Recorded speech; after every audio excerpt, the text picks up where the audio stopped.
Et si je vous disais que l'outil le plus puissant pour prévenir Alzheimer est connu depuis longtemps et qu'il ne coûte rien en pharmacie?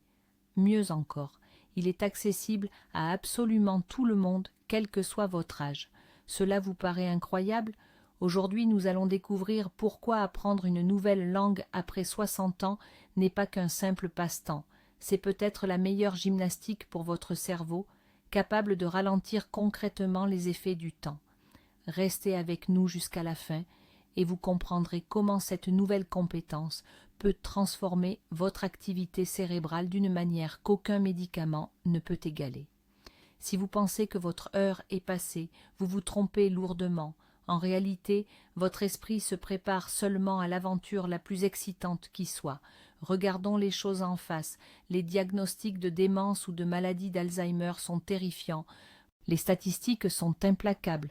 Le nombre de personnes souffrant de troubles cognitifs ne cesse d'augmenter chaque année. Les laboratoires pharmaceutiques dépensent des milliards pour trouver la pilule miracle, mais jusqu'à présent, les résultats sont décevants. C'est pourquoi l'attention des scientifiques du monde entier se déplace de plus en plus du traitement vers la prévention. Ils recherchent des méthodes simples et efficaces pour construire ce que l'on appelle un véritable bouclier cérébral. Et c'est précisément là, au carrefour de la neurobiologie et de la linguistique, qu'une découverte étonnante a été faite. Il s'avère que solliciter activement le cerveau pour une tâche complexe, comme l'apprentissage d'une langue étrangère, crée une protection extrêmement puissante contre le vieillissement. Alors, commençons par une analogie très simple. Votre cerveau, c'est un muscle, et le principe est exactement le même que pour votre biceps. Utilisez-le ou perdez-le. Quand vous cessez de donner du travail à vos muscles, ils s'atrophient. C'est la même chose pour notre cerveau. Quand il arrête de se confronter à des tâches complexes, à des défis qui sortent de l'ordinaire et qu'il se contente de vivre en mode pilotage automatique, les connexions neuronales s'affaiblissent. Nous avons pris l'habitude de penser que l'entraînement cérébral se limite aux mots croisés ou au sudoku. C'est très bien, oui, mais imaginez que ce n'est qu'un simple échauffement. L'étude d'une nouvelle langue, ça, par contre, c'est l'équivalent d'un entraînement de force complet pour tout le cerveau, une vraie salle de sport pour l'esprit. Vous sollicitez tout à la fois la mémoire, la logique, l'ouïe, l'appareil vocal. Vous apprenez à reconnaître de nouvelles structures et de nouveaux modèles. C'est une charge de travail complexe qui oblige votre cerveau à fonctionner à pleine capacité, ce qui le maintient en pleine forme et l'empêche de se dessécher. Toutou. Le mot-clé, ce qu'il faut retenir de tout ce processus, c'est la neuroplasticité. Pendant très longtemps, on nous a fait croire que le cerveau d'un adulte était figé, absolument statique, un peu comme du béton qui a durci, que nos connexions neuronales étaient créées uniquement pendant l'enfance et qu'après on se contentait de fonctionner avec ça. Sauf que la science a complètement démenti cette idée. Notre cerveau, voyez-vous, a cette incroyable faculté de se modifier, de se réorganiser et de créer de nouvelles routes neuronales, et ce, peu importe notre âge. Prenons une image simple. Imaginez une petite allée dans la forêt. Plus vous marchez sur cette allée, plus elle devient large et facile à voir. C'est exactement ce qui se passe pour nos fameuses connexions neuronales. Chaque fois que vous apprenez un nouveau mot ou une nouvelle règle de grammaire, vous êtes en train, littéralement, de défricher un nouveau chemin dans votre cerveau. Et plus vous empruntez ce chemin, plus il devient solide et facile à suivre. En fait, apprendre une langue, c'est comme construire tout un réseau de nouvelles autoroutes, de véritables voies rapides, directement dans votre tête. Voyons maintenant comment l'apprentissage d'une langue mobilise l'intégralité de notre cerveau. Contrairement à beaucoup d'autres activités, l'étude d'une langue étrangère n'est pas un processus isolé. Ce n'est pas le travail d'une seule et unique région.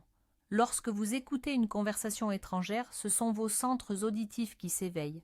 Quand vous vous exercez à prononcer des sons nouveaux, la zone de Broca entre en jeu, c'est elle qui gère la production du langage. Pour mémoriser le vocabulaire, c'est l'hippocampe qui se met au travail, notre véritable quartier général de la mémoire. Et lorsque vous vous efforcez de construire une phrase grammaticalement correcte, ce sont les lobes frontaux qui sont sollicités. Ils sont responsables de la logique et de la planification. On peut comparer cela à un grand orchestre symphonique où l'apprentissage linguistique prend le rôle du chef d'orchestre. Il oblige des dizaines de zones différentes du cerveau à travailler de concert de manière harmonieuse. Il renforce les connexions non seulement à l'intérieur de ces régions, mais aussi entre elles, tissant ainsi une toile neuronale incroyablement riche et complexe. Cette activité cérébrale intense aboutit à la création de ce que l'on appelle la réserve cognitive. Mais de quoi parle-t-on exactement? Imaginez que votre cerveau est une ville et que les connexions neuronales sont ses routes. La maladie d'Alzheimer, c'est comme un tremblement de terre qui endommage certaines de ses voies de communication. Si votre ville n'avait qu'une seule rue principale, sa destruction provoquerait un effondrement total. En revanche, si vous avez construit à l'avance de nombreuses déviations, des itinéraires secondaires et des ponts de secours, alors même si plusieurs routes sont détruites, la ville peut continuer à fonctionner normalement. La réserve cognitive, ce sont justement ces chemins de traverse, ces solutions de rechange. En apprenant une nouvelle langue, vous construisez une quantité phénoménale de ces itinéraires neuronaux alternatifs. Ainsi, même si la maladie commence à endommager certaines zones du cerveau, celui-ci disposera de suffisamment de ressources pour contourner ces dégâts et continuer à assurer toutes ses fonctions essentielles. Et attention, ce n'est pas qu'une simple théorie. Il existe des preuves scientifiques solides et très convaincantes sur les avantages qu'ont les bilingues, c'est-à-dire les personnes qui parlent deux langues ou plus. Une des études les plus célèbres, menée au Canada, a clairement démontré que chez les bilingues, les symptômes de la démence se manifestent en moyenne 4 à 5 ans plus tard que chez ceux qui ne parlent qu'une seule langue. Il est crucial de comprendre ceci. La maladie se développait de la même façon dans leur cerveau, mais grâce à une réserve cognitive plus élevée, celui-ci a pu gérer les dommages plus longtemps. Il compensait les dégâts plus efficacement et en apparence, la personne restait en excellente santé pendant une période prolongée. 5 années supplémentaires de vie claire et épanouie, c'est un cadeau d'une valeur inestimable que vous pouvez vous faire à vous-même. Et pour ça, pas besoin d'être un génie, ni d'avoir été polyglotte depuis l'enfance. Mais d'abord, levons le voile sur le mythe numéro 1 qui freine tant de monde, l'idée qu'il est trop tard pour moi d'apprendre. Cette fameuse expression « on n'apprend pas au vieux singe à faire la grimace », c'est peut-être la plus nuisible des idées fausses concernant notre cerveau. Certes, les enfants intègrent les langues de manière intuitive et souvent plus rapidement, mais cela ne signifie absolument pas que le cerveau adulte soit incapable d'apprendre. Au contraire, les adultes possèdent de sérieux atouts. Nous sommes plus disciplinés, nous bénéficions de notre expérience de vie, nous savons établir des connexions logiques et nous utilisons nos connaissances passées pour créer des associations efficaces. Sans moment. Les études scientifiques, notamment celles utilisant l'IRM, révèlent que le cerveau des personnes de 60, 70, voire 80 ans démontre des signes flagrants de neuroplasticité lorsqu'il est sollicité par l'apprentissage.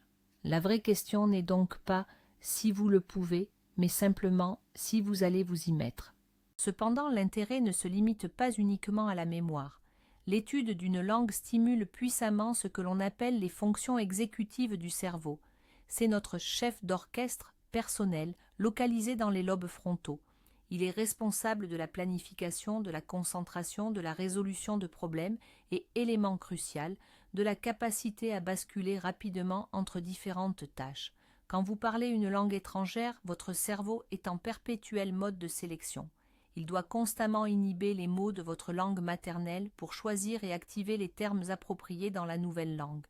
Ce basculement constant, ce véritable jonglage mental, constitue un entraînement fantastique pour vos fonctions exécutives.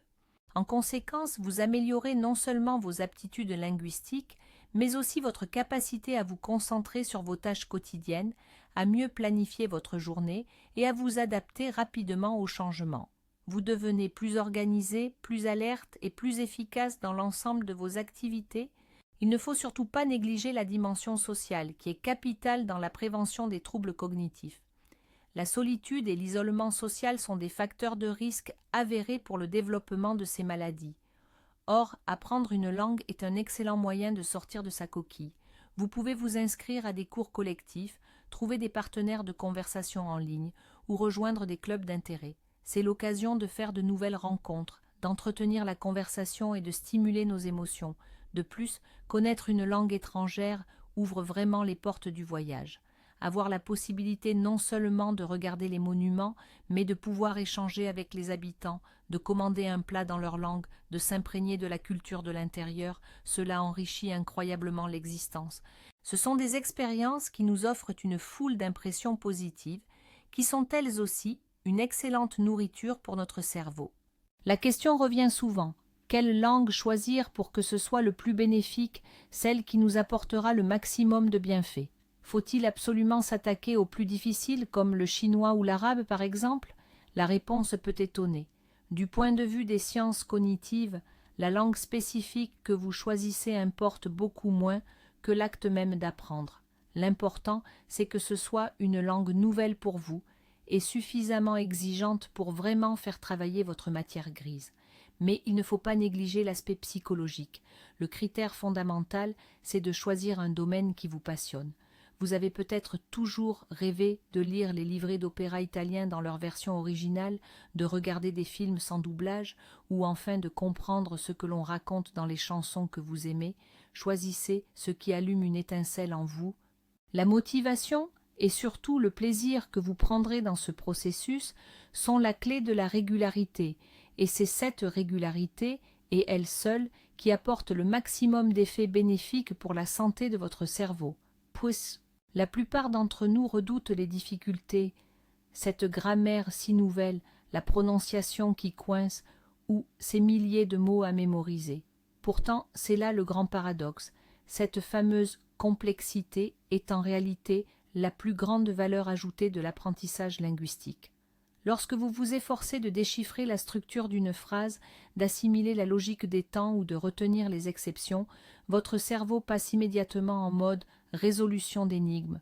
Il analyse, systématise, cherche des mécanismes cachés. Ce travail qui peut parfois sembler fastidieux est en réalité votre meilleure gymnastique cérébrale. Imaginez que vous soyez à la salle de sport. Si vous ne soulevez que des haltères très légers, vos muscles ne se développeront pas. La croissance vient du défi, quand vous repoussez vos limites. C'est exactement pareil pour le cerveau. Les tâches faciles et habituelles ne lui permettent pas d'évoluer. Mais surmonter les obstacles de l'apprentissage d'une langue, c'est cela qui renforce durablement votre réserve cognitive. Pour illustrer nos propos de manière concrète, arrêtons-nous un instant sur un exemple vraiment inspirant. Il s'agit de Steve Kaufmann, ce célèbre polyglotte canadien qui maîtrise plus d'une vingtaine de langues. Le plus impressionnant dans son parcours, c'est qu'il a appris la majorité de ces langues à un âge mûr, bien après 60 ans. Son cas personnel prouve de façon éclatante que l'âge n'est absolument pas un obstacle. À 70 ans passés, son cerveau est plus vif et plus rapide que celui de bon nombre de trentenaires. Il tient un blog très actif, partage ses méthodes et inspire des millions de personnes à travers le monde. Son grand secret ? Il n'aborde pas l'apprentissage linguistique comme une matière scolaire qu'il faudrait bachoter ou apprendre par cœur, mais plutôt comme une aventure passionnante. Il écoute beaucoup, lit énormément sur les sujets qui l'intéressent et surtout, il n'a pas peur de faire des erreurs. Son histoire est un témoignage frappant. Les capacités de notre cerveau sont bien plus étendues que ce que nous avons l'habitude de croire. Bon, en théorie, tout ça est très convaincant, mais concrètement, par où commencer dès aujourd'hui? Vos premiers pas peuvent être très très simples. Inutile de vous inscrire immédiatement à des cours coûteux ou d'engager un professeur particulier. Commencez petit. Téléchargez sur votre smartphone une de ces applications d'apprentissage de langue très connues comme Duolingo, Memrise ou Babbel. Elles sont conçues sous forme de jeu et vous permettent de travailler seulement 10 à 15 minutes par jour. Sur YouTube, cherchez des chaînes pour débutants où des locuteurs natifs parlent lentement de sujets simples. Mettez-vous à écouter de la musique dans la langue que vous apprenez, même si pour l'instant vous ne comprenez rien. Votre objectif à ce premier stade n'est pas d'obtenir des résultats rapides, mais simplement d'immerger votre cerveau dans un nouvel environnement sonore et lexical.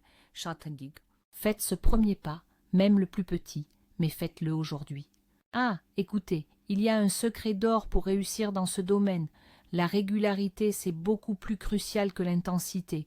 Il vaut mieux, et c'est bien plus efficace, y consacrer un petit quart d'heure ou 20 minutes tous les jours, plutôt que de se fatiguer 3 heures d'affilée une seule fois par semaine. Cette pratique quotidienne, même courte, ça permet de créer des connexions neuronales bien stables. Notre cerveau s'habitue à la nouveauté et, du coup, il l'assimile bien mieux.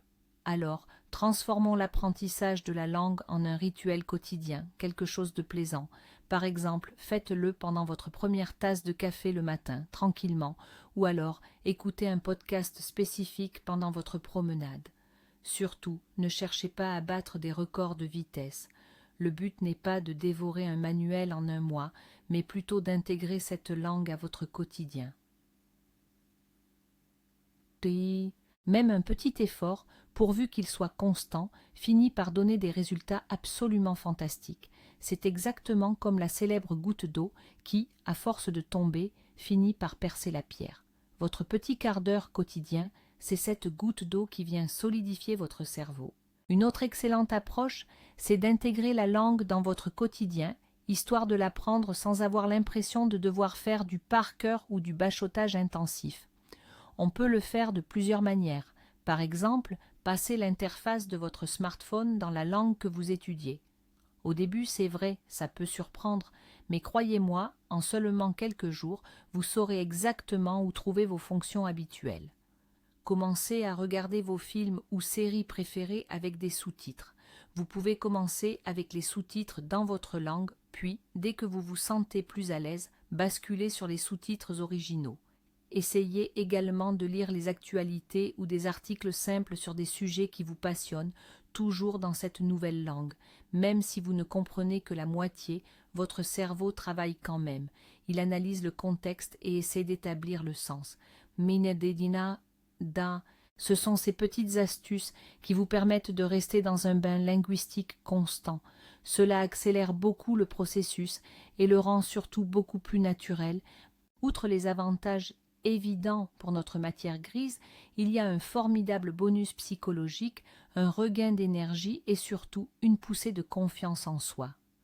Avouons-le, à l'âge mûr, il est rare que l'on se mette à apprendre quelque chose de complètement nouveau, repartir de zéro. Alors, quand, pas à pas, vous commencez à déchiffrer une langue étrangère, quand vous réussissez à formuler votre première phrase complète ou quand vous comprenez soudain les paroles d'une chanson, c'est une satisfaction incomparable, c'est un vrai sentiment de victoire personnelle et de fierté. Vous vous prouvez à vous-même que vous êtes encore capable de progresser, que vous pouvez toujours apprendre et vous enrichir. Cette fierté, ce sentiment du « j'y arrive » a un impact extrêmement positif sur votre état émotionnel général. Cela combat l'apathie et vous donne un formidable élan pour tous les autres projets de votre vie. C'est un investissement non seulement dans la santé de votre cerveau, mais avant tout dans votre estime personnelle. Mais que disent vraiment les recherches si on regarde ça d'un peu plus près? Des chercheurs de l'Université d'Édimbourg ont mené une étude d'envergure, suivant plusieurs centaines de personnes. Leurs conclusions, publiées dans la prestigieuse revue Annals of Neurology, sont sans appel. Apprendre une deuxième langue, même si on commence tard, à l'âge adulte, a un impact très positif sur nos capacités cognitives. Les participants bilingues ont obtenu des résultats nettement supérieurs dans les tests de lecture, de fluidité verbale et d'intelligence générale, comparés à leurs pairs qui ne parlaient qu'une seule langue. Et cet effet bénéfique persistait même après avoir tenu compte du niveau d'éducation reçu durant l'enfance. C'est donc une preuve directe que les langues sont un outil puissant. Elles aiguisent notre esprit et agissent comme un véritable bouclier contre le déclin lié à l'âge. Il est essentiel de bien saisir que l'apprentissage d'une langue va bien au-delà de la simple mémorisation de mots et de règles grammaticales. C'est une véritable immersion dans une culture inédite, une nouvelle manière d'appréhender le monde. Chaque langue porte en elle une vision qui lui est propre. Prenons l'exemple de certaines qui ne font pas de distinction entre le bleu foncé et le bleu clair, tandis que d'autres possèdent une dizaine de termes différents pour décrire la neige. En découvrant de telles subtilités, vous vous mettez à observer les choses familières sous un tout autre angle. Cela élargit votre horizon, rend votre esprit plus souple et plus inventif. vous faites la connaissance d'une nouvelle littérature, d'une autre musique, d'un nouveau cinéma, ainsi que de traditions et d'une histoire riche. Votre existence en devient plus riche et plus nuancée. C'est un voyage que l'on peut entreprendre sans quitter son foyer, et qui vient enrichir non seulement votre intellect, mais également votre âme. On entend souvent la même rengaine. À quoi bon apprendre une langue? N'est-ce pas la même chose que de faire des mots croisés ou jouer aux échecs? Après tout, c'est de la gymnastique cérébrale, non? Certes, toute activité intellectuelle est bonne à prendre. Mais l'apprentissage des langues possède un avantage fondamental.